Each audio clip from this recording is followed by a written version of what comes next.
అశోకుడు 250 రాత్రుల బౌద్ధ సంఘంలో గడిపినట్లు తెలియజేస్తున్న శాసనాలు ఏవి? ఎర్రగుడి శాసనం, మస్కీ శాసనం.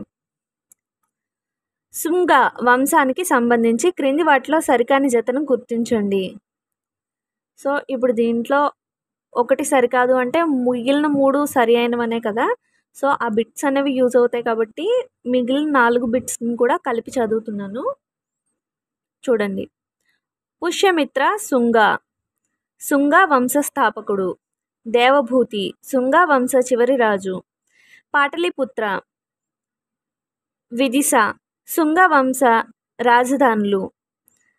వాసుదేవుడు, శుంగ వంశంలో గొప్పవాడు.